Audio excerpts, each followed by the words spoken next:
ఈరోజు రాష్ట్ర ప్రభుత్వానికి విద్యార్థుల పట్ల సోయి లేదు, విద్యార్థుల భవిష్యత్తు పట్ల సోయి లేదు. 5 సంవత్సరాలు ఎట్లా పరిపాలన చేయాలి, ఎట్లా భయపెట్టియాలి, ప్రభుత్వానికి వ్యతిరేకంగా మాట్లాడితే ఎట్లా కేసులు పెట్టాలి, మోసం చేయాలి, ఆలోచన తప్ప వేరే ఆలోచన లేదు. మేము కొట్లాడి తెచ్చుకున్న తెలంగాణ ఇదే ఖమ్మంలో కేసీఆర్ గారు చేస్తే ఖమ్మం మొత్తం ఐక్యం కాపాడింది. తెలంగాణ రాష్ట్ర సాధనలో ప్రధాన భూమిక, ప్రధాన ఘట్టం ఈ సంఘటన. మరి ఇంత కొట్లాడి వేల మంది ప్రాణాలు తెగించి ప్రాణాలు పోగొట్టుకొని జైళ్లపాలై జీవితాలు నాశనమై తెలంగాణ తెచ్చుకుంటే ఆ తెచ్చుకున్న తెలంగాణ విద్యార్థుల గురించి, విద్యార్థుల భవిష్యత్తు గురించి మరి ఇలా విద్యార్థుల భవిష్యత్తు అంధకారం అవుతుంది.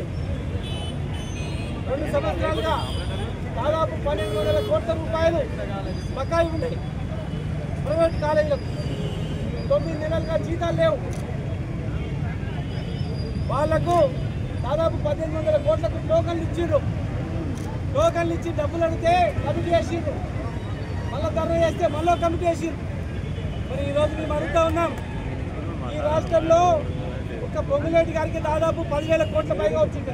ఆయన ఒక్క బిల్లు ఇచ్చినప్పుడల్లా 5,000 కోట్లు, 6,000 కోట్లు, 10,000 కోట్లు ఒక బిల్లు అత్యాధునిక జీవితాలు బాగుపడతాయి. తెలంగాణ మొత్తం జీవితాలు బాగుపడతాయి.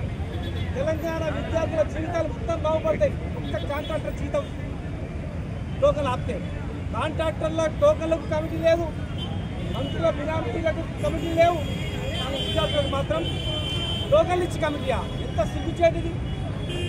ఇలా కాలేజ్ యజమాని ధర్నా చేస్తే భయపెట్టించి ఓపెన్ చేయించి మరి చదువు ఎవరు చెప్పాలి? 9 నెలల జీతాలు ఇవ్వకపోతే అధ్యాపకులు చదువు చెప్తారా? 9 నెలల జీతాలు ఇవ్వకపోతే కిరాయి అడగడా? మీరు చదువు చదవడానికి సర్టిఫికేట్ ఇస్తలేరు, కాలేజ్ యాజమాన్యం సర్టిఫికేట్ ఇస్తలేదు, మద్దతు చదువు చదవమంటే సర్టిఫికేట్ వస్తలేవు, ఉద్యోగాలకు అప్లై చేద్దామంటే చదువు సర్టిఫికేట్ లేవు. ఎస్సీ ఎస్టీ కేంద్ర నిధులు కూడా వాడుకున్నారు. ఇలా వీళ్ళు ₹1 ఇవ్వకుండా కాలేజ్ ఇవ్వకుండా చెప్పగలుగుతారా? మరి ఇలా విద్యార్థులు అడిగితే భయపెట్టిస్తున్నారు.